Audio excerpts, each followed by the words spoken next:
Hello everyone, welcome to pyramid IAS academy. So இந்த வீடியோவில் என்ன பார்க்க போகிறோம் அப்படின்னா, ஆர்ஆர்பி பேப்பர் 2க்கு கீ அப்ஜெக்ஷன் கொஸ்டின்ஸ் எல்லாத்தையும் ஒரு டீட்டெயிலாக பார்ப்போம். ஸோ அதுக்கு முன்னாடி நிறைய பேர் கொஸ்டின்ஸில் வந்து டவுட்ஸ்லாம் கேட்டிருந்தீங்க.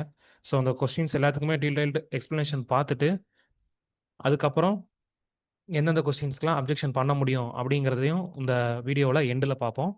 ப்ளஸ் எப்படி அப்ஜெக்ஷன் பண்ணுறது அப்படிங்கிறதையும் இந்த வீடியோ எண்டில் பார்ப்போம். ஸோ வீடியோவை ஃபுல்லாக பாருங்கள். வீடியோக்குள்ளே போகலாம். So first question, identify the correct statements from the following.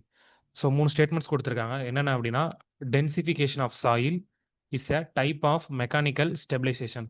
So mechanical stabilisation இதெல்லாமே என்ன அப்படின்னா, சாயிலோட டென்சிட்டியை வந்து இன்க்ரீஸ் பண்ணுறது. ஓகேங்களா? அப்போ டென்சிஃபிகேஷன் ஆஃப் சாயில் அப்படின்னா இது வந்து ஒரு கைண்ட் ஆஃப் மெக்கானிக்கல் ஸ்டெபிலைசேஷன். இதே மாதிரி உங்களுக்கு 3 டைப்ஸ் ஆஃப் ஸ்டெபிலைசேஷன் வந்து ஜென்ரலாக பிரிக்கிறாங்க. ஃபர்ஸ்ட் ஒன் வந்து பார்த்தீங்கன்னா மெக்கானிக்கல், செகண்ட் ஒன் வந்து கெமிக்கல், ஸோ தேர்டு பாயிண்ட் பார்த்தீங்கன்னா தெர்மல். ஸோ நார்மலாக நம்ம பண்ணுற காம்பேக்ஷன் இது எல்லாமே பார்த்தீங்கன்னா, காம்பேக்ஷன், டேம்பிங் இது எல்லாமே வந்து மெக்கானிக்கல் ஸ்டெபிலைசேஷனில் சொல்லுவாங்க. இதே கெமிக்கல் ஸ்டெபிலைசேஷனில் பார்த்தீங்கன்னா, addition of calcium chloride, injection of cement, injection of lime இது எல்லாமே பார்த்தீங்கன்னா கெமிக்கல் ஸ்டெபிலைசேஷனில் வரும். அதே மாதிரி தெர்மல் ஸ்டெபிலைசேஷனுங்கிறது என்ன அப்படின்னா, ஹீட்டிங் ஆஃப் சாயில். ஓகேங்களா? அதாவது சாயிலை ஹீட் பண்ணுறது மூலியமா என்ன நடக்கும் அப்படின்னா, உதாரணத்துக்கு நீங்கள் ஒரு க்ளே சாம்பிள் எடுத்துக்கிட்டீங்க அப்படின்னா, சாயிலை வந்து ஹீட் பண்ணுறது மூலியமா அதில் இருக்க வாட்டர்ஸ் எல்லாமே எவாப்ரேட் ஆகும். ஸோ நீங்கள் நார்மலாக க்ளேல வந்து வாட்டர் பார்ட்டிகல்ஸ் இருக்கும்போது என்ன ஆகும் அப்படின்னா, எக்ஸ்பேன்ஷன் நடக்க வாய்ப்பு இருக்குது. ஸோ அது எல்லாத்தையுமே நம்ம என்ன பண்ணுவோம் அப்படின்னா, ஹீட் பண்ணும்போது எவாப்ரேட் பண்ணி எடுத்துருவோம். அதனால் என்ன ஆகும் அப்படின்னா, நார்மலாக க்ளே சாயில் அதாவது கொஹசிவ் சாயில் எல்லாமே பார்த்தீங்கன்னா ஸ்டெபிலைசேஷன் வந்து இன்க்ரீஸ் ஆகும். ஸோ இதுவும் பார்த்தீங்கன்னா ஒரு கைண்ட் ஆஃப் தெர்மல் ஸ்டெபிலைசேஷன் தான். இங்கே வந்து நாட்டுன்னு கொடுத்துருக்காங்க. ஸோ ஸ்டேட்மெண்ட் சி வந்து ராங்கு. அப்போ எது கரெக்ட் அப்படின்னா statement A and be only. ஓகேங்களா? அப்போ இந்த கொஸ்டின் கரெக்டாக கொடுத்துருக்காங்க. இதுக்கு சேலஞ்ச் பண்ண தேவையில்லை. செகண்ட் கொஸ்டின் பாருங்க. இந்த construction of mud floors, what material used in the mix prevents the cracks from forming. அதாவது மட் ஃப்ளோரிங் கன்ஸ்ட்ரக்ஷனில் நம்ம யூஸ் பண்ணியிருக்க அந்த மிக்ஸில் ஏதோ ஒரு மெட்டீரியல் வந்து பார்த்தீங்கன்னா கிராக்ஸ் வந்து ஃபார்ம் ஆகாமல் ப்ரிவென்ட் பண்ணுது. அது வந்து என்னன்னு கேட்டிருக்காங்க. அப்போ ஃபர்ஸ்ட் பாயிண்ட் பார்த்தீங்கன்னா, mud flooring is commonly constructed in village. So village சைட்ஸில் பார்த்தீங்கன்னா அந்த மட் ஃப்ளோரிங்கிறது கன்ஸ்ட்ரக்ட் பண்ணுறாங்க. When the available soil is not suitable enough for construction, then the soil can be used by manipulating its composition by adding suitable stabiliser. So நம்ம ஃப்ளோரிங்க்கு use பண்ணுற அந்த soil வந்து சூட்டபுளாக இல்லை, அதாவது அதில் இருக்க ப்ராப்பர்ட்டிஸ் வந்து நம்மளுக்கு பிரச்சனையாக இருக்குது அப்படின்னா, அதை இன்க்ரீஸ் பண்ணுறக்காண்டி என்ன பண்ணுறோம் அப்படின்னா, ஸ்டெபிலைசேஷர்னு சொல்லிட்டு ஒன்று ஆட் பண்ணுறோம். ஸோ அந்த ஸ்டெபிலைசேஷர் என்ன பண்ணும் அப்படின்னா, increasing the tensile and shear strength and reduces the shrinkage. So நார்மலாக மட்ல வந்து டென்சைல் ஸ்ட்ரென்த்தும் சியர் ஸ்ட்ரென்த்தும் கம்மியாக இருக்கும். ஸோ இதை வந்து இன்க்ரீஸ் பண்ணுறதுக்கு இந்த ஸ்டெபிலைசேஷர் ஆட் பண்ணுவோம். ப்ளஸ் ஸ்ட்ரிங்கேஜை வந்து ரெடியூஸ் பண்ணுறதுக்கு ஆட் பண்ணுவோம். இப்போ மாடர்ன் டெக்னாலஜியில் பார்த்தீங்கன்னா நம்ம என்ன ஆட் பண்ணுறோம் அப்படின்னா சிமெண்ட் ஆட் பண்ணுவோம். பட் இதுக்கு முன்னாடி என்னெல்லாம் வந்து இந்த மட்ல வந்து ஆட் பண்ணாங்க, ஸ்டெபிலைசேஷராக என்னென்னலாம் ஆட் பண்ணாங்க அப்படின்னா, straw, plant juices, molasses, cow dung, animal urine, oil, tonic acids. So இது எல்லாமே பார்த்தீங்கன்னா சம் கைண்ட் ஆஃப் ஸ்டெபிலைசேஷர் தான். இதில் ஸ்ட்ராவும் வந்து யூஸ் பண்ணியிருக்காங்க. ஓகேங்களா? அப்போ straw prevents the crack from forming. So chopped ஸ்ட்ராங்கிறது கரெக்டு. ஸோ இந்த கொஸ்டின் கரெக்டாக தான் கொடுத்துருக்காங்க. நெக்ஸ்ட் கொஸ்டின் பாருங்க. Which component of an elevator system is responsible for regulating its speed and ensuring smooth stopping during normal operations? ஓகேங்களா? அதாவது அவங்க என்ன கேட்டிருக்காங்க அப்படின்னா, டூரிங் நார்மல் ஆப்ரேஷன்ஸ். ஓகேங்களா? நார்மல் ஆப்ரேஷன்ஸ் அப்போ ஸ்பீடை ரெகுலேட் பண்ணுறதுக்கும் ப்ளஸ் ஸ்டாப்பிங் வந்து ஸ்மூத்தாக இருக்கிறக்காண்டியும் நம்ம எலிவேட்டரில் என்ன சிஸ்டம், அதாவது என்ன காம்போனண்ட்டை வந்து யூஸ் பண்ணுறோம்னு கேட்டிருக்காங்க. இந்த கொஸ்டின்ஸ் நிறைய பேர் நீங்கள் வந்து அப்ஜெக்ஷன்ஸ்க்கு சொல்லியிருந்தீங்க. பட் இதுக்கு வந்து கரெக்டான ஆன்சர் தான் கொடுத்துருக்காங்க. என்ன அப்படின்னா, நிறைய பேர் வந்து கவர்னர்னு சொல்லிட்டு சொல்லியிருந்தீங்க. ஸோ கவர்னருங்கிறது எப்போ ப்ரொவைட் பண்ணுறாங்க அப்படின்னா, இந்த speed governor detects any over speed of the lift. ஓகேங்களா? இங்கே கொஸ்டினில் கொடுத்துருக்குது டூரிங் நார்மல் ஆப்ரேஷன். ஸோ இது வந்து பார்த்தீங்கன்னா அப்நார்மல் ஆப்ரேஷன் அப்போ. ஸோ அப்நார்மல் ஆப்ரேஷன்னா என்ன அர்த்தம் அப்படின்னா, ஓவர் ஸ்பீட் ஆகும்போது என்ன ஆகும் அப்படின்னா, இந்த கவர்னர் ஸ்பீட் கவர்னருங்கிறது டிடெக்ட் பண்ணி லிஃப்ட்டை வந்து ஸ்டாப் பண்ணிடும். ஓகேங்களா? ஒரு எமர்ஜென்சி சுச்சுவேஷனில் அந்த சுச்சுவேஷனை அண்டர்ஸ்டாண்ட் பண்ணி லிஃப்ட்டை ஸ்டாப் பண்ணுறதுக்கு யூஸ் பண்ணுறது யார் அப்படின்னா இந்த கவர்னர்.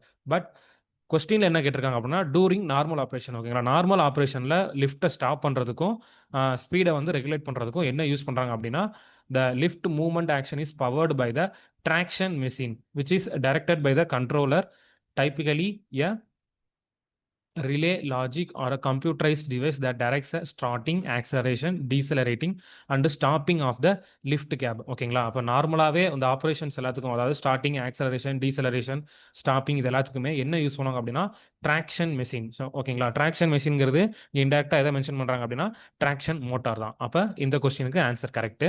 இதே நெக்ஸ்ட் கொஸ்டின் பாருங்க.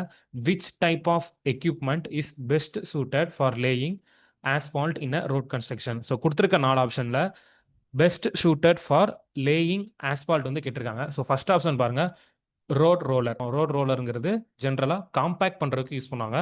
ஸோ வந்து இது ஒரு கைண்ட் ஆஃப் காம்பேக்டர். நெக்ஸ்ட் பார்த்தீங்கன்னா ஸ்கிராபர். ஸோ ஸ்கிராபருங்கிறது என்ன அப்படின்னா இந்த நார்மலாக அந்த ஜேசிபி சொல்லுவோம்ல, அதில் வந்து இந்த பல்லு பல்லாக இருந்துச்சு அப்படின்னா அது வந்து ஸ்கிராபர்னு சொல்லுவாங்க. ஸோ அது என்ன பண்ணும், ஸ்கிராபருங்கிறது என்ன பண்ணும் அப்படின்னா நார்மலாக கிரவுண்டில் இருக்க அந்த லேயர்ஸ் எல்லாத்தையும் கட் பண்ணி புஷ் பண்ணி கொண்டு போய் ஒரு இடத்துல தள்ளி வைக்கும். ஸோ இதுதான் பார்த்தீங்கன்னா ஸ்கிராபர். இதே மோட்டார் கிரேடர். கிரேடருங்கிறது எதுக்கு யூஸ் பண்ணுவாங்க அப்படின்னா கிரவுண்டை வந்து லெவல் பண்ணுறதுக்கு யூஸ் பண்ணுவாங்க. அப்போ இது பார்த்தீங்கன்னா ஒரு லெவலர் இன்ஸ்ட்ருமெண்ட். ஸோ ஆஸ்பால்ட்டை வந்து லே பண்ணுறதுக்கு, ஓகேங்களா, ஆஸ்பால்ட் ரோடு போடுறதுக்கு எதுதான் பெஸ்ட் சூட்டபிள் அப்படின்னா ஆஸ்பால்ட் பேவர். ஸோ இந்த கொஸ்டினும் correct. Next question. Epoxy injection method is used to effectively repair which of the following types of cracks? So epoxy injection methodங்கிறது எதுக்கு use பண்றாங்க அப்படின்னா டைப்ஸ் ஆஃப் கிராக்ஸை வந்து repair பண்ணுறதுக்கு யூஸ் பண்ணுறாங்க. So அவங்க என்ன சொல்லியிருக்காங்கன்னா எதுக்கு வந்து எஃபெக்டிவாக இருக்கும் அப்படின்னு கேட்டிருக்காங்க. ஃபர்ஸ்ட் இந்த கிராக்ஸ்லாம் என்னென்னு பார்த்துருவோம்.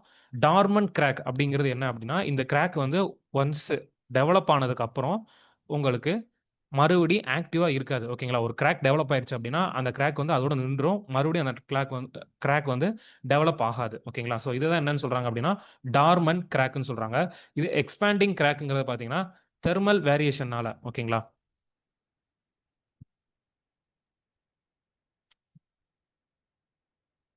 ஸோ தெர்மல் வேரியேஷனால நார்மலாக கிராக்ஸ் வந்து expanding cracks and contraction cracks வரும். ஸோ இது வந்து பார்த்தீங்கன்னா உங்களுக்கு காலங்கள் போக போக இந்த கிராக்ஸ் வந்து டெவலப் ஆகவும் செய்யும், டெவலப் ஆகிக்கிட்டேவும் இருக்கும். ஓகேங்களா, அப்போ இந்த கிராக்ஸ் வந்து என்னன்னு சொல்கிறாங்க அப்படின்னா எக்ஸ்பேண்டிங் கிராக்ஸ்னு சொல்கிறாங்க. இதே ஆக்டிவ் கிராக்ஸ், மூவிங் கிராக்ஸ், இது ரெண்டும் பார்த்தீங்கன்னா சேம் தான். ஸோ ஒரு கான்ஸ்டன்ட் லோடிங்னால ஃபஸ்ட்டு டெவலப் ஆகிற கிராக்ஸ் வந்து பார்த்தீங்கன்னா நாள் ஆக ஆக அந்த கிராக்ஸ் வந்து விரிவடைஞ்சிக்கிட்டே போகுது அப்படின்னா அதை வந்து ஆக்டிவ் கிராக்ஸு இல்லைன்னா மூவிங் கிராக்ஸ்னு சொல்கிறாங்க. ஸோ இந்த எபாக்சி இன்ஜெக்ஷன் மெத்தடுங்கிறது எதுக்கு யூஸ் பண்ணுவாங்க அப்படின்னா ஒரு கிராக் டெவலப் ஆகி ஸ்டாப் ஆயிடுச்சுன்னா மட்டும்தான் இந்த எபாக்சி இன்ஜெக்ஷன் மெத்தட் யூஸ் பண்ண முடியும்.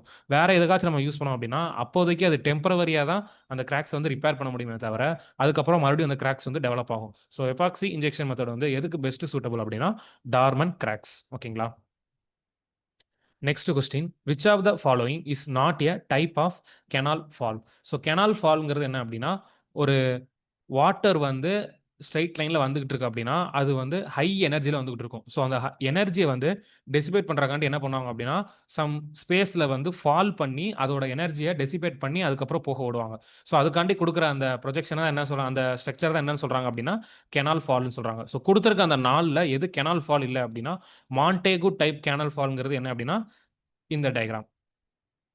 ஓகேங்களா, இது எப்படி இருக்கும் அப்படின்னா ஜஸ்ட் ஒரு சின்ன கிரஸ்ட் கொடுத்துருப்பாங்க ப்ளஸ் ஒரு பேரபோலிக் ஷேப் கொடுத்துருப்பாங்க. ஓகேங்களா, ஒரு crest followed by parabolic shape. So இதுல இருந்து வாட்டர் வரும்போது என்ன ஆகும் அப்படின்னா இங்கேயும் உங்களுக்கு எனர்ஜி டெசிபேட் ஆகும். ஸோ இந்த மாதிரி ஸ்ட்ரக்சர் என்னன்னு சொல்றாங்க அப்படின்னா மாண்டேகு டைப் ஃபால். இதே நாட்ச் ஃபால்ங்கிறது என்ன அப்படின்னா ஜஸ்ட் இந்த ஓப்பனிங்ல பார்த்தீங்கன்னா கட்டிங்ஸ் வந்து நாட்ச் மாதிரி இருக்கும். ஸோ இதை வந்து நாட்ச் ஃபால்னு சொல்றாங்க. இதே வியர் ஃபால்ங்கிறது அப்படி ஒரு டைப் கிடையாது. இதே vertical drop fall. Vertical drop ஃபால்ங்கிறதுனா ஜஸ்ட் நார்மலாக நம்ம கிரஸ்ட் எதுவுமே கொடுக்காம வர்ற வாட்டரை வந்து சம் குஷனில் கீழே பட்டு நம்ம டெசிபேட் பண்ண வைக்கிறோம் அப்படின்னா இது வந்து வெர்டிக்கல் டிராப் ஃபால். ஸோ வியருங்கிறது பார்த்தீங்கன்னா ஒரு வாட்டர் ஸ்டோரேஜ் டிவைஸ் தான். ஓகேங்களா, ஜஸ்ட் இந்த மாதிரி ஒரு வாட்டர் போய்கிட்டு இருக்கு அப்படின்னா சம் ஸ்ட்ரக்சரை கட்டி நம்ம இந்த வாட்டரை வந்து ஸ்டோர் பண்ணி அதுக்கு மேலே வாட்டர் லோட் ஆகி போச்சு அப்படின்னா தான் இது வந்து ஒரு கைண்ட் ஆஃப் ஸ்ட்ரக்சர் தானே தவிர இது வந்து கெனால் ஃபாலுக்கு நம்ம யூஸ் பண்ண மாட்டோம். ஓகேங்களா, இது வந்து ஒரு kind of storage device. So அவங்க கேட்டிருக்கிறது என்னன்னா எது வந்து கெனால் ஃபாலோட டைப் இல்லைன்னு கேட்டிருக்காங்க. ஸோ மிச்சம் மூணும் வந்து டைப்ஸில் வரும். வியர் ஃபாலுங்கிறது கெனால் ஃபால் டைப்பில் வந்து வராது. ஓகேங்களா. Next question. For dewatering in cohesive soils which technique is typically ineffective. ஓகேங்களா, cohesive soilனா என்னது? clay soil.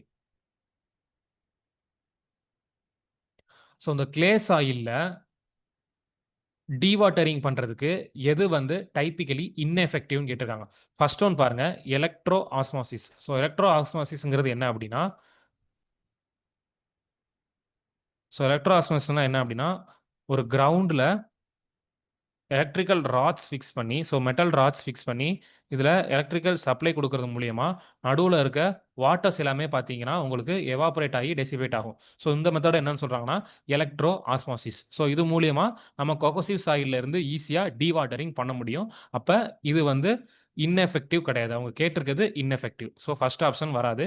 இதே செகண்ட் ஒன் பார்த்தீங்கன்னா டீப் வெல்ஸ். ஓகேங்களா, டீப் வெல்ஸுங்கிறது எதுக்கு யூஸ் பண்ணுவாங்க அப்படின்னா, அதாவது ஒரு வெல் மாதிரி கிரியேட் பண்ணி டீப்பாக டெப்த்துக்கு வந்து போர் பண்ணிடுவாங்க. ஸோ அதுலேருந்து வாட்டர் டெசிபேட் ஆகி வர்ற வாட்டர்ஸ் எல்லாத்தையும் எக்ஸ்பெக்ட் பண்ணி வெளியே எடுப்பாங்க. ஓகேங்களா, ஸோ இது வந்து டீப் வெல்ஸ்ன்னு சொல்கிறாங்க. ஸோ இது எதுக்கு பெட்டராக யூஸ் பண்ணுறாங்க அப்படின்னா, கிராவல்ஸ் டு சில்டி ஃபைன் சாண்ட். ஓகேங்களா, and water bearing rocks. So இங்கே வந்து கிளேக்கு வந்து நம்ம யூஸ் பண்ணல, பட் இதோட எஃபெக்டிவ் சைஸ் பார்த்தீங்கன்னா கிராவல்ல இருந்து ஃபைன் சாண்ட், ஓகேங்களா, சில்டி ஃபைன் சாண்ட் வரைக்கும் நம்ம இந்த டீப் போர்டு ஃபில்டர் வெல்ல வந்து யூஸ் பண்ண முடியும். ஓகேங்களா, அப்போ இது வந்து கரெக்டான ஆப்ஷன். அதாவது கொகசிவ் சாயிலுக்கு யூஸ் பண்ண முடியாது. பட் மிச்ச ஆப்ஷன்ஸையும் பாருங்க. ஆப்ஷன் 3 பாருங்க, well point system. So well point சிஸ்டம்ங்கிறது என்ன அப்படின்னா, நம்பர் ஆஃப் போர்வெல்ஸ் வந்து பக்கத்தில் நிறையா போட்டு, ஸோ அதுலேருந்து வாட்டர்ஸ் எல்லாத்தையுமே கலெக்ட் பண்ணி வெளியே ரிமூவ் பண்ணுறது தான் என்ன அப்படின்னா வெல் பாயிண்ட் சிஸ்டம். ஓகேங்களா, இந்த வெல் பாயிண்ட் சிஸ்டம்ங்கிறது எதுக்கு யூஸ் பண்ணுறாங்க அப்படின்னா, sandy gravel down to fine sands with proper control can also be used for silty sands. ஓகேங்களா, அப்போ சில்டி சாண்டுக்கு யூஸ் பண்ண முடியும். அப்போ இங்கே என்ன நடக்குது அப்படின்னா, ஸோ ஃபைனர் பார்ட்டிகல்ஸுக்கும் யூஸ் பண்ண முடியுது, பட் கிளே லெவலுக்கு கிடையாது. ஓகேங்களா, அப்போ டீப் வெல் பாயிண்ட் சிஸ்டம் இது ரெண்டுமே பார்த்தீங்கன்னா ஃபைனர் பார்ட்டிகல் யூஸ் பண்ண முடியும், but not that much finer to the clay particles. ஓகேங்களா, பட் இதுவும் யூஸ் பண்ண முடியும். பட் இந்த சம் பம்பிங் பாருங்களேன், sump pumping clean gravels and coarse sand. ஓகேங்களா, அப்போ கிராவல்ஸ் இல்லை அப்படின்னா சாண்ட்லேயே கோர் சாண்டுக்கு மட்டும்தான் எதை யூஸ் பண்ண முடியும் அப்படின்னா இந்த சம் பம்பிங்கிறது யூஸ் பண்ண முடியும். ஸோ சம் பம்பிங்கிறது என்ன அப்படின்னா, ஜஸ்ட் நம்ம வந்து சக்ஷன் பண்ணி வாட்டரை வந்து வெளியே எடுக்கிறது. ஓகேங்களா, இது வந்து கொகசிவ் சாயில் என்ன ஆகும் அப்படின்னா, நம்ம ஈஸியாக வாட்டரை சக்ஷன் பண்ணி எடுக்க முடியாது. என்ன ஆகும் அப்படின்னா, அந்த கிளே பார்ட்டிகல்ஸும் கரைஞ்சு வரக்கு வாய்ப்பு இருக்குது. ஓகேங்களா, அப்போ டைப்பிக்கலி மோஸ்ட் இன்எஃபெக்டிவ் டெக்னிக்னு பார்த்தீங்கன்னா சம் பம்பிங் தான் வரும். ரிமைனிங் 3யும் பார்த்தீங்கன்னா ஆப்ஷன்ஸில் வராது. ஸோ இந்த கொஸ்டினும் correct. Next, in stone quarrying tamping is the process of. So குவாரியிங்கில் 4 ப்ராசஸ் படிச்சிருப்போம். ஃபர்ஸ்ட் ஒன் பார்த்தீங்கன்னா boring, second one charging, third one tamping, fourth one fining. So போரிங்கிறது என்ன அப்படின்னா மேக்கிங் ஹோல்ஸ். ஓகேங்களா, ட்ரில் பண்ணி ராக்ஸில் வந்து போர் பண்ணுறது என்னன்னு சொல்கிறாங்க, போரிங் சொல்கிறாங்க. சார்ஜிங்கிறது எக்ஸ்ப்ளோசிவ்ஸை உள்ளக்க வச்சு பேக் பண்ணுறது என்ன அப்படின்னா சார்ஜிங். ஸோ பேக் பண்ணதை வந்து நல்லா டேம்ப் பண்ணி, அதாவது டேம்பிங். ஓகேங்களா, டேம்பிங் ராட்ஸ் வச்சு நல்லா டைட் பண்ணி ப்ளஸ் அந்த ஹோல்ஸ் எல்லாத்தையுமே பார்த்தீங்கன்னா டேம்ப் கிளே ஆர் ஸ்டோன் டஸ்ட்டை வச்சு லாக் பண்ணிடுவாங்க. ஓகேங்களா, ஃபுல்லாக லாக் பண்ணுறது தான் என்னன்னு சொல்கிறாங்க, டேம்பிங் சொல்கிறாங்க. இது முடிச்சக்கப்புறம் என்ன பண்ணுவாங்க அப்படின்னா blasting powder and cordite are ignited by means of fuse various gun cotton and dynamites are exploded by detonation. So அதுக்கப்புறம் வெடிக்க வைக்கிறது என்னன்னு சொல்கிறாங்க அப்படின்னா ஃபைனிங். ஓகேங்களா, அப்போ குவாரிங் ப்ராசஸ் வந்து 4 டைப்ஸ். ஸோ இதில் டேம்பிங்கிறது என்னன்னு கேட்டிருக்காங்க, filling the hole containing the explosive charge with damp clay. So இதுவும் கரெக்டான option. Next, question number 28. Under which of the following circumstances is the revised estimate prepared. ஓகேங்களா, ரிவைஸ்ட் எஸ்டிமேட் வந்து எப்போ ப்ரிப்பேர் பண்ணுவோம்னு கேட்டிருக்காங்க. ஸோ என்னென்ன கண்டிஷன்ஸ்லாம் வரும், ஒரிஜினல் டிரான்சாக்ஷன் வந்து 5%க்கு மேலே எக்ஸீட் ஆயிடுச்சு அப்படின்னா ரிவைஸ்டு எஸ்டிமேட்டுக்கு வந்து போவோம். அதே மாதிரி அட்மினிஸ்ட்ரேட்டிவ் டிரான்சாக்ஷன் வந்து 10%க்கு மேலே போயிடுச்சு அப்படின்னா ரிவைஸ்டு எஸ்டிமேட் போவோம். ஓகே, சென்சேஷன் கிடையாது, transaction.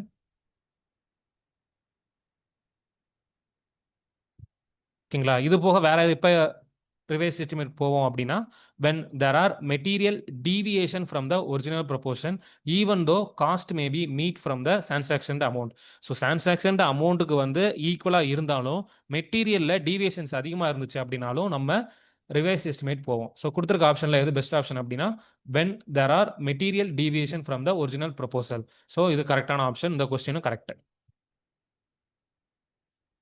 Next, in which of the following types of pointing does the profile have a flat surface and aligns with the face of the wall? So இது பார்த்தீங்கன்னா வால்.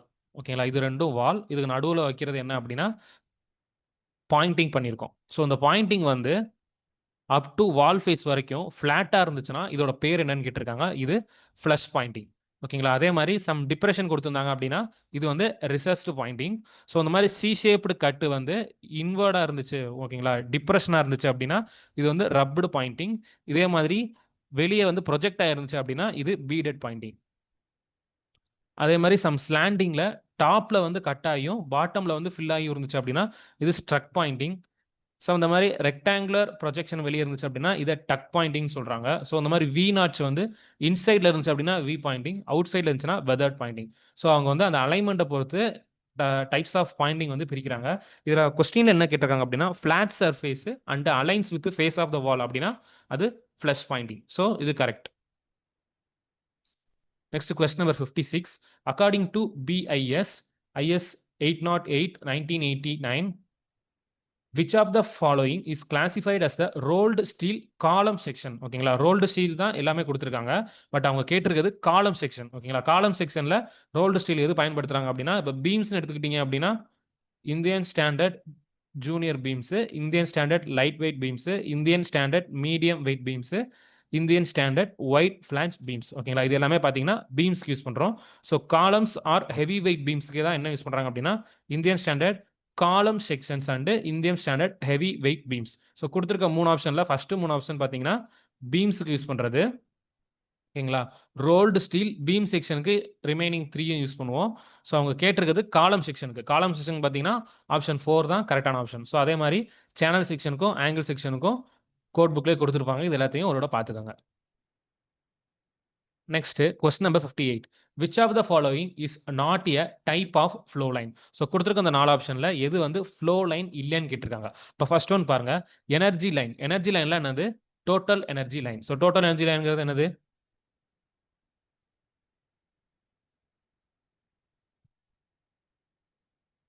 Hydraulic gradient line plus datum line. ஓகேங்களா, இது ரெண்டையும் சேர்த்து என்ன சொல்லுவாங்க? Energy line சொல்லுவாங்க. So இது வந்து ஃப்ளோ லைன் கிடையாது. இதே பாத் லைன்ங்கிறது பார்த்தீங்கன்னா it is the trajectories that individual fluid particles follow. ஓகேங்களா, அப்போ ஒவ்வொரு பார்ட்டிகளும் என்ன பாத்தை வந்து ஃபாலோ பண்ணுதோ இது என்னன்னு சொல்லுவாங்க அப்படின்னா பாத் லைன் சொல்லுவாங்க. இதே வேர்டெக்ஸ் லைன் அப்படின்னா என்ன அர்த்தம் அப்படின்னா parallel to the local vorticity vector. So வேர்டிசிட்டிங்கிறது என்ன அப்படின்னா சுழல். அந்த சுழல்ல ஒவ்வொரு பாயிண்ட்லையும் நம்ம டேஞ்சன்ட் வரைகிறோம் அப்படின்னா இது என்னன்னு சொல்லுவாங்க? வேர்டெக்ஸ் லைன்னு சொல்லுவாங்க. அதே மாதிரி லோக்கஸ் ஸ்ட்ரீக் லைன். ஸ்ட்ரீக்னால என்னது? ஸ்ட்ரீக்னால என்ன அர்த்தம் அப்படின்னா கண்டினியூஸ்னு அர்த்தம். ஓகேங்களா, ஸ்னாப்சாட் இதெல்லாம் நம்ம ஸ்ட்ரீக் மெயின்டைன் பண்ணுவோம்ல. அப்போ இது என்ன அப்படின்னா கண்டினியூஸாக ஏதோ ஒரு விஷயம் நடக்குது அப்படின்னா அதை வந்து ஸ்ட்ரீக்னு சொல்லுவாங்க. ஸோ இங்கே ஸ்ட்ரீக் லைன்ங்கிறது எதை சொல்கிறாங்க அப்படின்னா continuously through a particular spatial point in the past. Okay, particular பாயிண்ட்டை பொறுத்து எல்லா ஃப்ளூயிட் பார்ட்டிகல்ஸுமே அதில் பாஸ் ஆகி போகுது அப்படின்னா அந்த லைன்ஸ் எல்லாத்தையுமே அந்த பர்டிகுலர் பாயிண்ட்ஸ் எல்லாத்தையுமே கனெக்ட் பண்ணும்போது அது என்னன்னு சொல்லுவாங்க அப்படின்னா ஸ்ட்ரீக் லைன் சொல்லுவாங்க. ஓகேங்களா, அப்போ 58 வந்து எது ஃப்ளோ லைன் இல்லைன்னு கேட்டிருக்காங்க. எனர்ஜி லைன் வந்து ஃப்ளோ லைன் கிடையாது, அது எனர்ஜி லைன். ஓகேங்களா. Next, which method of plane tabling is used when the distance between the points and the instrument station is too large? ஓகேங்களா, அதாவது பாயிண்ட்டும் இன்ஸ்ட்ருமெண்ட் ஸ்டேஷனும் ரொம்ப டிஸ்டன்ஸ் வந்து அதிகமாக இருந்துச்சு அப்படின்னா அதுக்கு என்ன மெத்தட் ஆஃப் பிளேன் டேபிளிங் யூஸ் பண்ணுவாங்கன்னு கேட்டிருக்காங்க. என்ன யூஸ் பண்ணுவாங்க அப்படின்னா இன்டர்செக்ஷன். இதே கிட்டக்க இருந்துச்சு அப்படின்னா ரேடியேஷன். ஓகேங்களா, மெஷரபிள் டிஸ்டன்ஸில் இருந்துச்சு.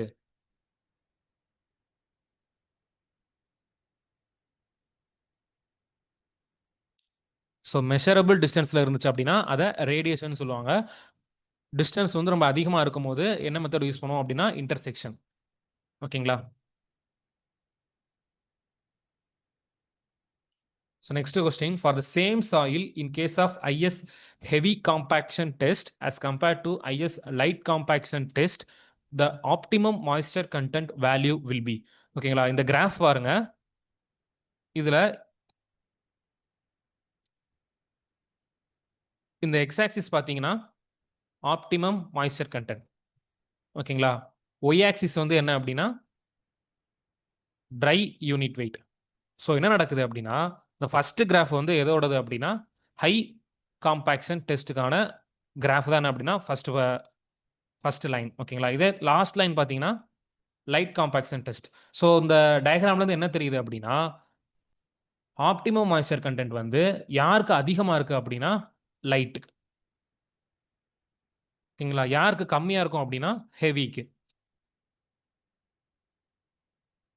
ஸோ அப்போ ஆப்ஷன் பாருங்க less for IS heavy compaction test as compared to IS light compaction test. ஓகேங்களா? அப்போ ரெண்டு டெஸ்ட்டை கம்பேர் பண்ணும்போது ஆப்டிமம் மாய்ஸ்சர் கண்டென்ட் வந்து யாருக்கு கம்மியாக இருக்குன்னு கேட்டிருக்காங்க. யார் கம்மியாக இருக்கும் அப்படின்னா ஹெவி காம்பாக்ஷன் டெஸ்ட்டில். ஸோ ஆப்ஷன் 2 வந்து கரெக்டாக இருக்கு. Next which star type is most suitable for limited space. ஓகேங்களா? கொடுத்துருக்க அந்த ஸ்டார் டைப்பில் எது வந்து கம்மியான ஸ்பேஸை வந்து ஆக்குபை பண்ணணும்னு கேட்டிருக்காங்க. ஸோ ஃபர்ஸ்ட் ஆப்ஷன் பாருங்க குவார்டரர் டர்ன் ஸ்டார் கேஸ். ஓகேங்களா? குவார்டரர் டர்ன் ஸ்டார் கேஸ் அப்படின்னா ஜஸ்ட் 90 டிகிரி டர்ன். ஓகேங்களா? இந்த மாதிரி 90 டிகிரி டர்ன் ஆகி ஸ்டார் கேஸ் டெவலப் ஆகி போகுது அப்படின்னா இதை வந்து குவார்டரர் டர்ன் ஸ்டார் கேஸ்ன்னு சொல்கிறாங்க. ஸோ இதுக்கு வந்து சம் ஸ்பேஸ் தேவைப்படும். நெக்ஸ்ட் ஸ்ட்ரெயிட் ஃப்ளைட் அப்படின்னா பில்டிங்ஸை வந்து உங்களுக்கு ஸ்டார் வந்து ஸ்ட்ரெயிட்டாக போய்கிட்டே இருந்துச்சு அப்படின்னா இது வந்து ஸ்ட்ரெயிட் ஃப்ளைட்னு சொல்கிறாங்க. இதே டாக் லெக்டு ஸ்டேர்ஸுங்கிறது என்ன அப்படின்னா ஜஸ்ட் இப்போ வால்லே பார்த்தீங்கன்னா சம் டிஸ்டன்ஸுக்கு ஸ்ட்ரெயிட்டாக போயிருக்கும், அதுக்கப்புறம் ஒரு லேண்டிங்கு, அப்புறம் மறுபடியும் சம் டிஸ்டன்ஸுக்கு ஸ்ட்ரெயிட்டாக போயிருக்கும், அப்புறம் மறுபடியும் ஒரு லேண்டிங்கு, இப்படியே இந்த மாதிரி டாக் லெக் மாதிரி போயிருக்கும். ஸோ இது என்னன்னு சொல்கிறாங்க அப்படின்னா dog legged staircase. So இது மூணுக்குமே பார்த்தீங்கன்னா சம் அமௌண்ட் அதிகமாக தான் தேவைப்படும். பட் ஸ்பைரல் ஸ்டேர் கேஸுங்கிறது பார்த்தீங்கன்னா ஜஸ்ட் ஒரு மெட்டல் ராட் சென்டரில் இருக்கும். இதை சுற்றி பார்த்தீங்கன்னா உங்களுக்கு ஸ்டெப்ஸ் வந்து டெவலப் ஆகி போயிட்டே இருக்கும். ஸோ இருக்கிறதுலே மினிமம் ஸ்பேஸ் வந்து எதுக்கு தான் தேவைப்படும் அப்படின்னா ஸ்பைரல் ஸ்டேர் கேஸ். ஓகேங்களா? அப்போ இந்த question correct. Next as per IS 456/2000 what is the maximum water cement ratio for M30 concrete with a severe exposure condition. So அவங்க கேட்டிருக்கிறது என்ன அப்படின்னா severe exposure condition. So 3. Next water cement ratio வந்து கேட்டிருக்காங்க எதுக்கு அப்படின்னா M30 கான்கிரீட்டுக்கு. So M30 கான்கிரீட்டுக்கு வாட்டர் சிமெண்ட் ரேஷியோ என்ன வரும் அப்படின்னா 0.45. ஸோ கரெக்டாக கொடுத்துருக்காங்க. Which of the following options authorizes the engineering department to take up the work under consideration and start preparing preliminary designs?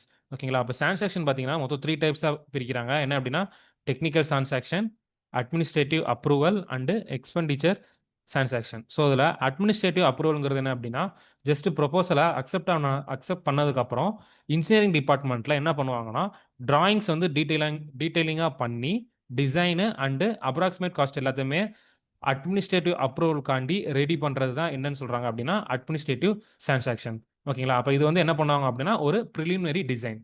அப்போ கொஸ்டின் என்ன கொடுத்துருக்காங்க ஸ்டார்ட் ப்ரிப்பேரிங் ப்ரிலிமினரி டிசைன் எப்போ அப்படின்னா அட்மினிஸ்ட்ரேட்டிவ் சான்சாக்ஷன். அப்போ இதே டெக்னிக்கல் சான்சாக்ஷனுங்கிறது என்ன அப்படின்னா அட்மினிஸ்ட்ரேட்டிவ் அப்ரூவல் வாங்கினதுக்கப்புறம் எக்ஸ்பெண்டிச்சர் சான்சாக்ஷனும் வாங்கினதுக்கப்புறம் டீடைல்டு எஸ்டிமேட் வந்து ப்ரிப்பேர் பண்ணுவாங்க. இதை யார் ப்ரிப்பேர் பண்ணுவாங்க அப்படின்னா இன்ஜினியரிங் டிபார்ட்மெண்ட். ஸோ இதை என்னன்னு சொல்கிறாங்க அப்படின்னா டெக்னிக்கல் சான்சாக்ஷன். ஓகேங்களா? இதே இந்த எக்ஸ்பெண்டிச்சர் சான்சாக்ஷனுங்கிறது யார் பண்ணுவாங்க அப்படின்னா ஃபினான்ஸ் டிபார்ட்மெண்ட். ஓகேங்களா? இது வந்து என்ன பண்ணுவாங்க அப்படின்னா செலவுகளை வந்து மெஷர் பண்ணி அதுக்கான அமௌண்ட்டை வந்து அலாட் பண்ணுவாங்க. Next which of the following is not a primary function of the plinth. So இது கொடுத்துருக்கிறதுல எது வந்து பிளிந்தோட பிரைமரி ஃபங்க்ஷன் இல்லைன்னு கேட்டிருக்காங்க. ஸோ ஃபர்ஸ்ட் பிளிந்தோட பிரைமரி ஃபங்க்ஷன் என்ன அப்படின்னா raising the floor level to prevent the water incursion. ஓகேங்களா? அப்போ வாட்டர் வந்து உள்ள ஊடுருவாமல் இருக்கிறக்காண்டி ஃப்ளோர் லெவலை வந்து ரைஸ் பண்ணியிருப்பாங்க. இது ஒரு பிரைமரி ஃபங்க்ஷன். செகண்ட் என்ன அப்படின்னா distributing the load to the foundation. So இது ரெண்டும் பார்த்தீங்கன்னா பிரைமரி ஃபங்க்ஷன். பட் இது ரெண்டும் பார்த்தீங்கன்னா பிரைமரி ஃபங்க்ஷனான்னு கேட்டிங்கன்னா கிடையாது தான். பட் நம்மளுக்கு வந்து இதுக்கான சோர்ஸ் கிடையாது. அதனால அவங்க என்ன கொடுத்துருக்காங்களோ அதான் கீ. ஓகேங்களா? இதே செகண்ட் ஒனுக்கு உங்களுக்கு சோர்ஸ் கிடச்சிச்சுன்னா சொல்லுங்கள், இதை வச்சு கிளைம் பண்ணலாம். So next what is the typical range of local area network. ஓகேங்களா? லேனோட டைபிக்கல் ரேஞ்ச் எவ்வளோன்னு கேட்டிருக்காங்க. ஸோ இந்த ரேஞ்ச் பார்த்தீங்கன்னா தனியாக புக்ஸில் எதுவும் கிடைக்கல. பட் சம் வெப்சைட்ஸில் கலெக்ட் பண்ணதில் டேட்டா என்ன கிடச்சிருக்கு அப்படின்னா PAN. ஓகேங்களா? Personal area network. இது என்ன அப்படின்னா நம்ம ப்ளூடூத் ஒய்ஃபை எல்லாமே. ஓகேங்களா? இதோட ரேஞ்ச் வந்து வித்தின் 10 மீட்டர்ஸ். அதே மாதிரி லேன் ஏரியா நெட்வொர்க் இது என்ன அப்படின்னா வயர்ட் நெட்வொர்க். ஸோ இந்த வயர்ட் நெட்வொர்க்னு பார்த்தீங்கன்னா வித்தின் 2 கிலோமீட்டர்ஸ்குள்ளே ப்ரொவைட் பண்ணுவாங்க. இதோ மெட்ரோபொலிட்டியன் ஏரியா நெட்வொர்க்குங்கிறது பார்த்தீங்கன்னா ஸோ உதாரணத்துக்கு ஒரு காலேஜஸ் இருக்கு அப்படின்னா, அந்த காலேஜோட ஃபுல் கேம்பஸ்லயும் கிடைக்கிறதுக்கு நம்ம ஏற்பாடு பண்ற அந்த நெட்வொர்க் தான் என்னன்னு சொல்றோம் அப்படின்னா, மெட்ரோபாலிட்டியன் ஏரியா நெட்வொர்க்ன்னு சொல்றாங்க. ஸோ இந்த ரேஞ்சுங்கிறது பார்த்தீங்கன்னா, அவங்க கேட்டிருக்கிறது லோக்கல் ஏரியா நெட்வொர்க்குக்கு. ஸோ லோக்கல் ஏரியா நெட்வொர்க் வந்து within 2 kilometres. So best option பார்த்தீங்கன்னா, option 4. Next, structures such as famous monuments and geographical features within larger neighborhood area in which the site is located is known on which plan. ஸோ அவங்க வந்து என்ன கேட்டிருக்காங்க அப்படின்னா, monuments, geographical features within the larger neighbourhood area. So குடுத்திருக்க அந்த ஏரியாக்குள்ள முக்கியமான ஃபேமஸ் பிளேஸஸ மட்டும், மான்யூமெண்ட்ஸ், ஜியோகிராஃபிக்கல் ஃபியூச்சர்ஸ் மட்டும் மார்க் பண்ணி, சைட்ட வந்து லொக்கேட் பண்றதுக்கு நம்ம குடுக்கிற பிளான என்னன்னு கேட்டிருக்காங்க. ஸோ அது என்ன அப்படின்னா, கீ பிளான். ஓகேங்களா? அப்ப பிளான் வந்து பார்த்தீங்கன்னா 3 பிளான் இருக்கு. ஒண்ணு சைட் பிளான். சைட் பிளான்ங்கிறது வித்தின் த சைட். ஓகேங்களா? வித்தின் த பில்டிங்குள்ள உங்களுக்கு pipe connection, soak pit, septic tank, gates, nearby streets, existing building இது எல்லாத்தையுமே பிளான்ல இன்க்ளூட் பண்றது என்ன அப்படின்னா, இது சைட் பிளான். ஓகேங்களா? அதே மாதிரி லேஅவுட் பிளான்ங்கிறது என்ன அப்படின்னா, ஸோ ஓவராலா ஒரு லொகேஷன். அந்த லொகேஷன்ல இருக்கிற எல்லா டீட்டெயில்ஸுமே உதாரணத்துக்கு பிளே கிரவுண்ட்ஸ், ஸ்கூலு இந்த மாதிரி ஒரு வித்தின் அ ஸ்ட்ரீட்டுக்குள்ள என்னென்ன பில்டிங்ஸ்லாம் இருக்கோ, அது எல்லாத்தையுமே டீட்டெயில்டா மார்க் பண்ணியிருக்கிறது என்ன அப்படின்னா, லேஅவுட் பிளான். அதே மாதிரி கீ பிளான்ங்கிறது என்னன்னா, உங்களுக்கு தேவையான லொகேஷன் அதாவது நீங்க இருக்கிற லொகேஷன் பார்த்தீங்கன்னா, இந்த சைட் இந்த yellow colour site. Proposed site. So இந்த சைட்டுக்கு வர்றதுக்கு உங்களுக்கு டைரக்ஷன் தேவைப்படும். அப்ப என்ன பண்ணியிருப்போம், இந்த முக்கியமான மான்யூமெண்ட்ஸ், முக்கியமான கீ பில்டிங்ஸ மட்டும் மார்க் பண்ணி, ஸோ இத வச்சு நம்ம லொகேஷன கண்டுபிடிக்கிறோம் அப்படின்னா, இத வந்து கீ பிளான் சொல்லுவாங்க. இந்த கீ பிளான்க்கு இன்னொரு நேம் தான் என்ன அப்படின்னா, லொகேஷன் பிளான். ஓகேங்களா? Next which of the following can be classified as a light weight roofing. So குடுத்திருக்கிறதுல எது வந்து லைட் வெயிட் ரூஃபிங்ன்னு கேட்டிருக்காங்க. ஸோ மெட்ராஸ் டெரஸ் ரூஃபிங் அப்படின்னா என்ன அர்த்தம் அப்படின்னா, ஜஸ்ட் நம்ம பிரிக்ஸ வச்சு பண்ற டெர்ரஸ தான் என்னன்னு சொல்றாங்க அப்படின்னா, மெட்ராஸ் டெரஸ் ரூஃபிங் சொல்றாங்க. ஸோ இதோட வெயிட் பார்த்தீங்கன்னா, கொஞ்சம் அதிகமா தான் இருக்கும். இதே அலுமினியம் ஷீட் ரூஃபிங்கிறது பார்த்தீங்கன்னா, ஜஸ்ட் அலுமினியம் ஷீட் மட்டும் தான். அப்ப குடுத்திருக்க அந்த 4 ஆப்ஷன்ல இருக்கிறதிலே லைட் வெயிட் மெட்டீரியல் எதுன்னு கேட்டீங்கன்னா, அலுமினியம். இதே ஸ்லேட் டைல் ரூஃபிங்கிறது பார்த்தீங்கன்னா, ஸ்லேட் டைல்ங்கிறது ஒரு கைண்ட் ஆஃப் ஸ்டோன். ஓகேங்களா? அப்ப இந்த ஸ்டோன் வந்து உங்களுக்கு வெயிட் அதிகமா தான் இருக்கும். அதே மாரி ஃபிளாட் கிளே டைல் ரூஃபிங் அப்படின்னா, இது ஓடு தான். அப்ப ஓடும் பார்த்தீங்கன்னா, வெயிட் வந்து அதிகமா தான் இருக்கும். ஸோ இந்த 4யும் கம்பேர் பண்ணும்போது இருக்கிறதிலே லைட் வெயிட் ரூஃபிங் எது அப்படின்னு பார்த்தீங்கன்னா, aluminium sheet footing. Next which of the following is not a type of dump truck. So dump truck அப்படின்னா என்ன அர்த்தம் அப்படின்னா, ஏதாச்சும் ஒண்ண வந்து கேரி பண்ணிட்டு போறத வந்து டம்ப் ட்ராக்ன்னு சொல்றாங்க. ஸோ குடுத்திருக்க 4 ஆப்ஷன்ல எது வந்து டம்ப் ட்ராக் இல்லன்னு கேட்டிருக்காங்க. ஃபர்ஸ்ட் ஒன் வந்து side or rear dump truck. So வந்து நீங்க அந்த லோடிங் சிஸ்டத்துல இருந்து அன்லோட் பண்றது வந்து சைடு வைஸா இருந்துச்சு அப்படின்னா, அத வந்து சைடு ஆர் ரியர் டம்ப் ட்ராக்ன்னு சொல்றாங்க. அதே இந்த அன்லோடிங் வந்து இந்த மாரி ஆர்டிகுலேட்டா இருக்கு. அதான் ஆர்டிகுலேட்ங்கிறது என்ன அப்படின்னா, ஃப்ரண்ட் போர்ஷன் வந்து ரைஸ் பண்ணி பேக் போர்ஷன் வழியா கொட்டுது அப்படின்னா, இத வந்து ஆர்டிகுலேட் டம்ப் ட்ராக்ன்னு சொல்றாங்க. அதே மாதிரி டாப்ல வந்து ஓப்பன் பண்ணி எல்லாத்தையும் அன்லோட் பண்ணுச்சு அப்படின்னா, அது வந்து பாட்டம் டம்ப் ட்ராக். ஓகேங்களா? அப்ப இந்த 3 டைப்ஸ் ஆஃப் டம்ப் ட்ராக் தான் கிடையாது. Sorry 3 types of dump truck தான் இருக்கு. டவர் கிரேன் ட்ராக்குங்கிறது கிடையாது. ஸோ இது கரெக்ட். நெக்ஸ்ட் பார்த்தீங்கன்னா, which of the following bond is used when constructing curved brick walls. ஓகேங்களா? கர்வ்டு பிரிக் வால்ஸ்க்கு வந்து எதை யூஸ் பண்றாங்கன்னு கேட்டிருக்காங்க. இதுக்கு என்ன யூஸ் பண்ணாங்க அப்படின்னா, ஹெட்டர் பாண்ட். ஏன் அப்படின்னா, ஹெட்டர் பாண்ட்ல தான் நம்ம என்ன பண்ண முடியும் அப்படின்னா, ஒரு ஹெட்டர வச்சு ஃபேஸ் பண்ணி, இன்னொரு ஹெட்டர இன்னர் ஃபேஸா வச்சு, ஒரு ஹெட்டர அவுட்டர் ஃபேஸா வைக்கும்போது, ஸோ இந்த மாரி நம்பர் ஆஃப் ஹெட்டர் வைக்கும்போது என்ன ஆகும் அப்படின்னா, நம்ம மாட்டரோட திக்னஸ மட்டும் வேரியேஷன் பண்றது மூலியமா வால வந்து சர்க்குலரா பில்ட் பண்ண முடியும். இது போக பார்த்தீங்கன்னா, நீங்க ஸ்ட்ரக்சர் பாண்டோ, இல்ல வேற ஏதாச்சும் பாண்டோ யூஸ் பண்ணும்போது என்ன ஆகும்னா, வால் திக்னெஸ் கம்மியா இருக்கும். ஸ்ட்ரென்த்தும் கம்மியா இருக்கும். ஸோ, அதனால என்ன பண்ணுவாங்கன்னா, எக்கனாமிக்கல் வைஸாவும் இருக்கணும். பிளஸ் ஸ்ட்ரென்த்தாவும் இருக்கணும் அப்படிங்கிறபோது, மோஸ்ட் சூட்டபிள் பாண்ட் அப்படின்னா, அது ஹெட்டர் பாண்ட். ஓகேங்களா? அப்ப இந்த option correct 34. Next, in case of bridge engineering, which type of maintenance is performed to prevent potential failure before they occur? ஓகேங்களா? அதாவது ஃபெயிலியர் நடக்கறக்கு முன்னாடி, அத தடுக்கறக்காண்டி பண்ற மெயின்டனன்ஸ் என்னன்னு கேட்டிருக்காங்க. ஸோ முன்னாடி பண்றதுனாலே அது என்ன மெயின்டனன்ஸ்? Preventive maintenance.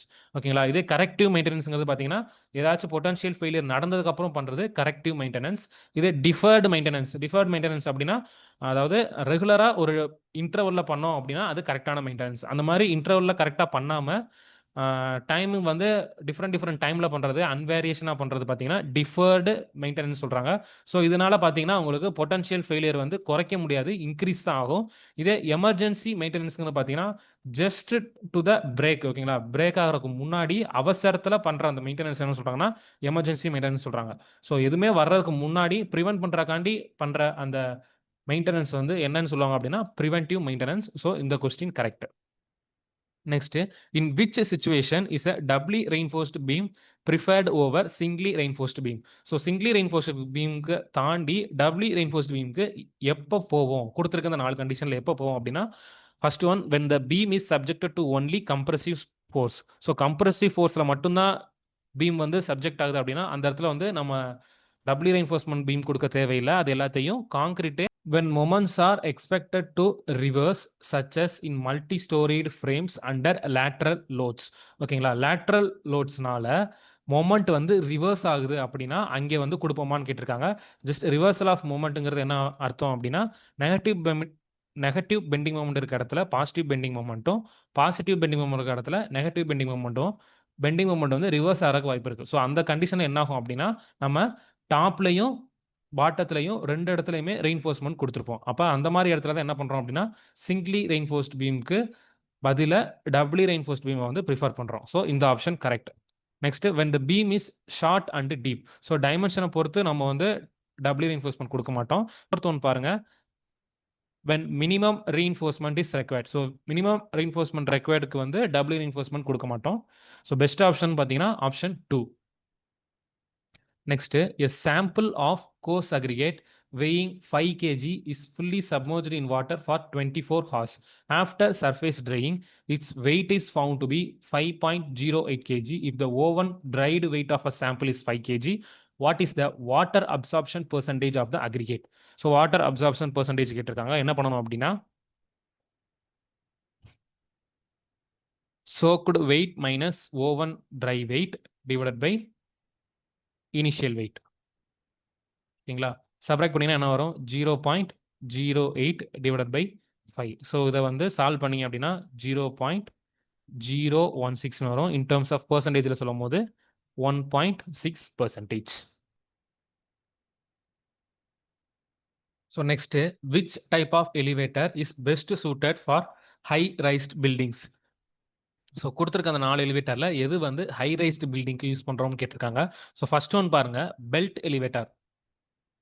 ஸோ இந்த டயக்ராம் தான் பார்த்தீங்கன்னா பெல்ட் எலிவேட்டர். ஓகேங்களா, பெல்ட் எலிவேட்டருங்கிறது எதுக்கு யூஸ் பண்ணுவோம் அப்படின்னா ஹை ரைஸ்டு பில்டிங் யூஸ் பண்ண மாட்டோம். ஜஸ்ட் நார்மல் பில்டிங்ஸ்க்கு தான் பார்த்தீங்கன்னா இந்த பெல்ட் எலிவேட்டருங்கிறத யூஸ் பண்ணுவோம். இதே ட்ராக்ஷன் எலிவேட்டருங்கிறது எங்கே யூஸ் பண்ணுவோம் அப்படின்னா இது வந்து ஹை ரைஸ்டு பில்டிங்க்கு யூஸ் பண்ணுவோம். ஓகேங்களா, ட்ராக்ஷன் எலிவேட்டருங்கிறது என்ன மாதிரி சிஸ்டமில் ஒர்க் ஆகும் அப்படின்னா இந்த மாதிரி கவுண்டர் வெயிட்ஸ் மூலியமாக ஒர்க் ஆகும்.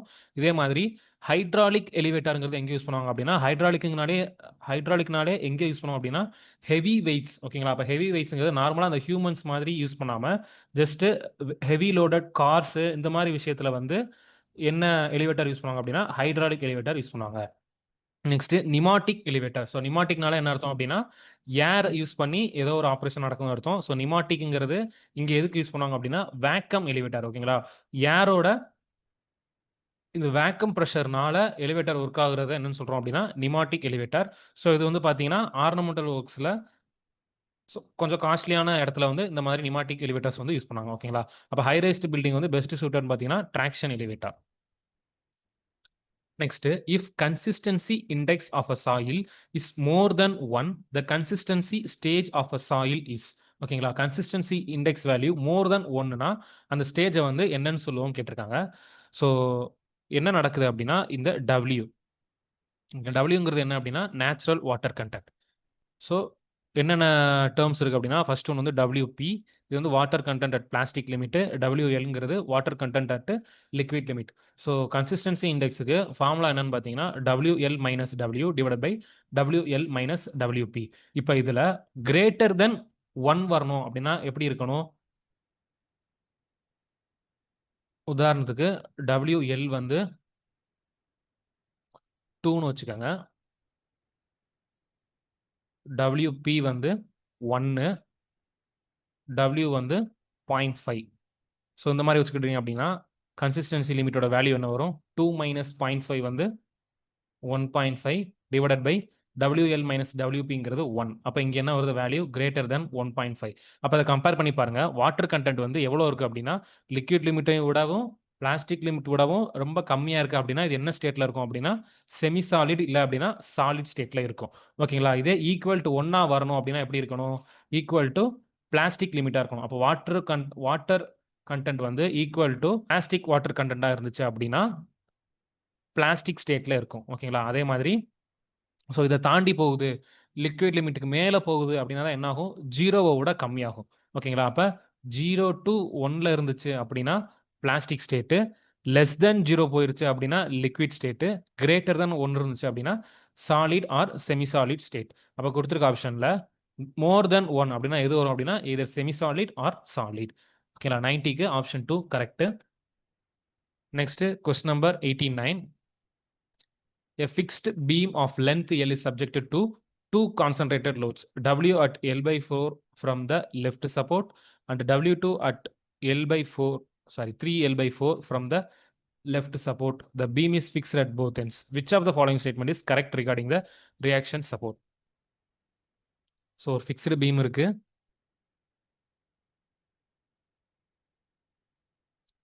இதுல L by 4. லெஃப்ட்ல இருந்து L by 4ங்கிற டிஸ்டன்ஸ்ல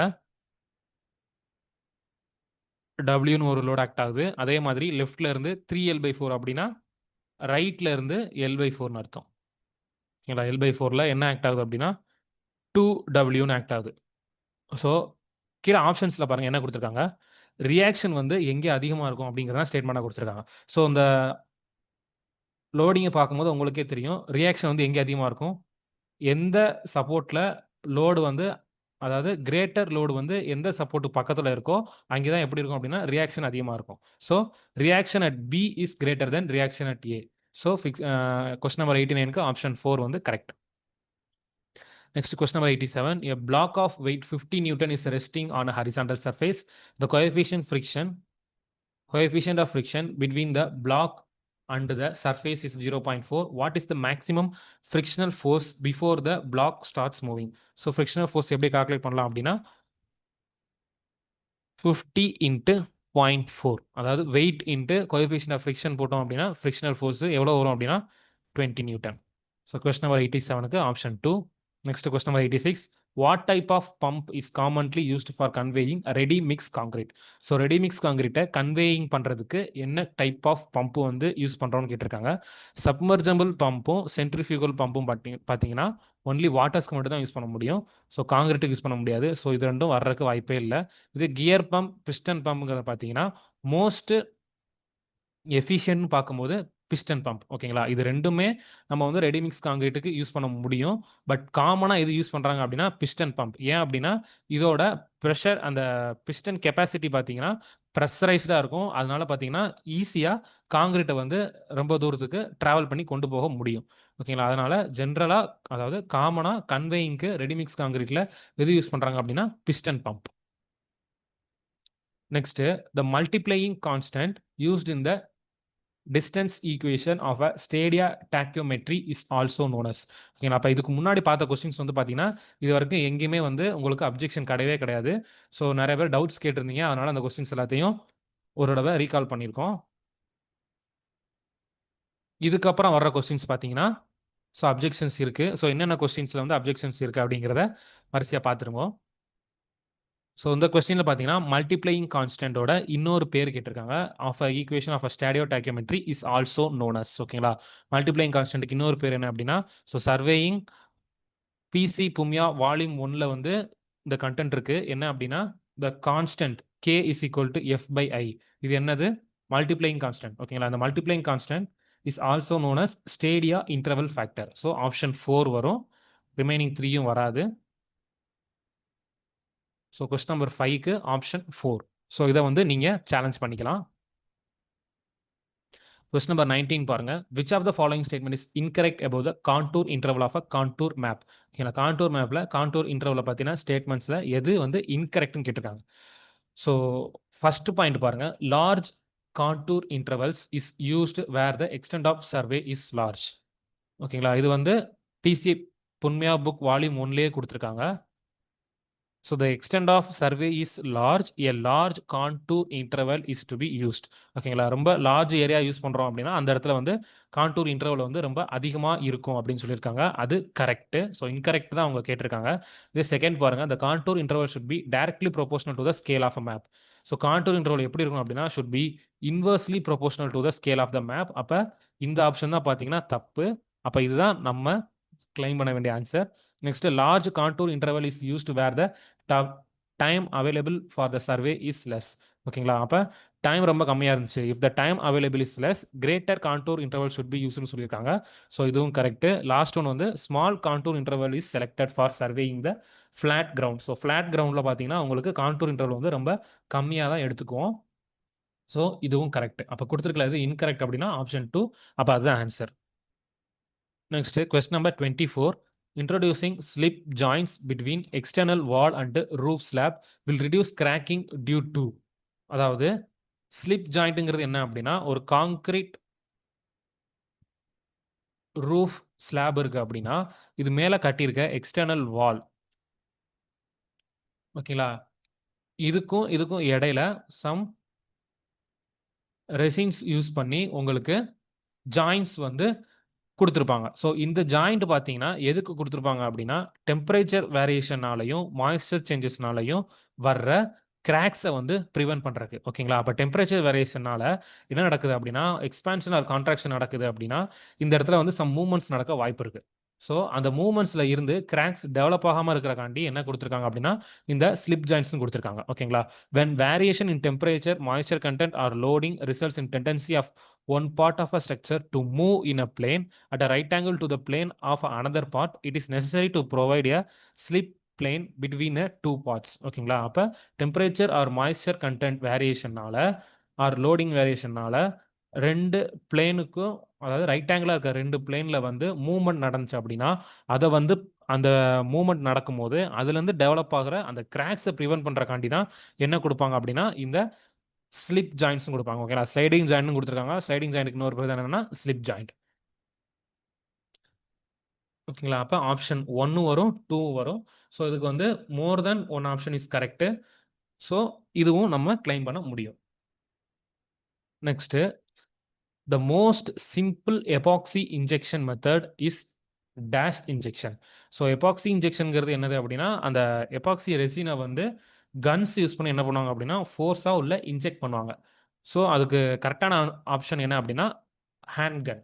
ஓகேங்களா, அப்போ இது எங்கே ரெஃபரன்ஸில் இருக்குது அப்படின்னா கோட் புக் ACI 224-1R07. அப்போ இது வந்து பார்த்தீங்கன்னா ஒரு American standard code book. So அந்த கோட் புக்கில் இன்ஜெக்டிங் த எபாக்சி அப்படிங்கிற டாப்பிக்கில் பார்த்தீங்கன்னா உங்களுக்கு மென்ஷன் பண்ணியே கொடுத்துருக்காங்க. Hydraulic pumps, paint pressure pots or air accumulated clogging guns may be used. ஓகேங்களா, அப்போ இன்ஜெக்டிங் த எபாக்சிக்கு வந்து காமன் மெத்தடுங்க பார்த்தீங்கன்னா கன்ஸ் தான். ஓகேங்களா, அப்போ ஹேண்ட் கன்ஸ் வந்து கரெக்டான ஆப்ஷனு.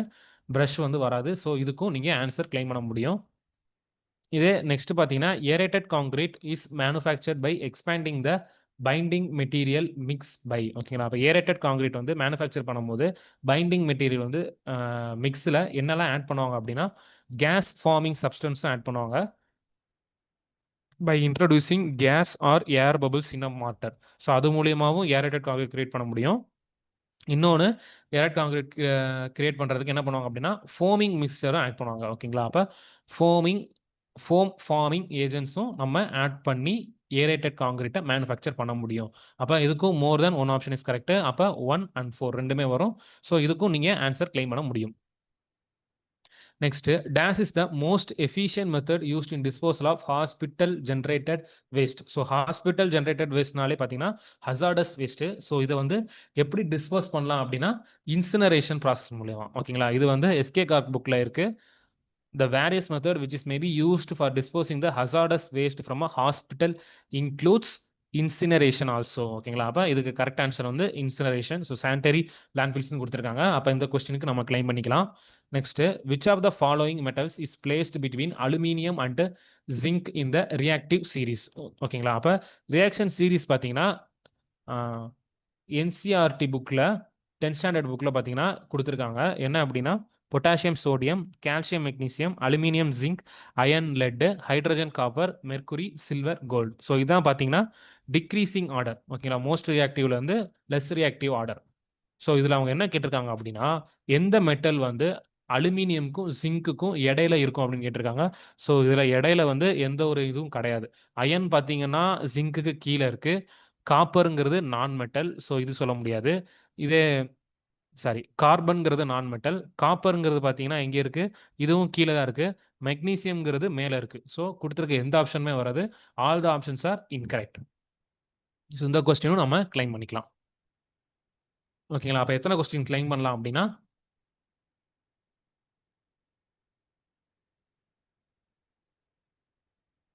1, 2, 3, 4, 5, 6, 7. ஓகேங்களா, அப்போ டோட்டலாக 7 கொஸ்டின்ஸ் வந்து நம்ம அப்ஜெக்ஷனுக்கு கிளைம் பண்ண முடியும். நெக்ஸ்ட்டு எப்படி அப்ஜெக்ஷன் பண்ணலாம் அப்படிங்கிறதையும் பார்த்துருவோம். ஜஸ்ட் நம்ம ஆர்ஆர்பி வெப்சைட்ஸில் போனீங்க அப்படின்னா ஃபஸ்ட்டு உங்கள் ரெஜிஸ்டர் நம்பரும் டேட் ஆஃப் பர்த்து எல்லாத்தையும் போடுற மாதிரி இருக்கும். போட்டதுக்கப்புறம் கீழே அந்த கேப்சா கோடை என்டர் பண்ணி லாகின் கொடுத்தீங்க அப்படின்னா உங்களோட லாகின் பேஜ் வந்துடும். ஸோ இந்த பேஜில் டாப்பில் பார்த்தீங்கன்னா அப்ஜெக்ஷன் சொல்லிட்டு ஒரு டேப் இருக்கும். அந்த அப்ஜெக்ஷனை கிளிக் பண்ணிங்கன்னா என்ன ஆகும் அப்படின்னா இந்த டேப் வரும். ஸோ இந்த டேப்பில் click here to raise new objection சொல்லிட்டு ஒரு பட்டன் இருக்கும். ஸோ இதை கிளிக் பண்ணீங்க அப்படின்னா ஒரு பாப்அப் மெசேஜ் வரும். என்ன அப்படின்னா இந்த இன்ஸ்ட்ரக்ஷனை வந்து ஒரு தடவை ஃபுல்லாக வாசிச்சுக்கோங்க. இது என்ன கொடுத்துருக்காங்க அப்படின்னா நீங்கள் அப்ஜெக்ஷன் பண்ணுறது வந்து கரெக்டான வேலிடான ரீசன் இருந்தால் மட்டும்தான் நாங்கள் வந்து ஆன்சர் பண்ணுவோம். அதாவது மார்க் கொடுப்போம். ஆம்பிசிஎஸ் ஓகேங்களா, டவுட்ஃபுல்லாக இருந்துச்சு அப்படின்னா அதுக்கு வந்து ஆன்சர் கொடுக்க மாட்டோம். அதாவது கீ வந்து ரெஸ்பான்ஸ் சேஞ்ச் பண்ண மாட்டோம்னு சொல்லியிருக்காங்க. ஸோ ஃபைலுங்கிறது பார்த்தீங்கன்னா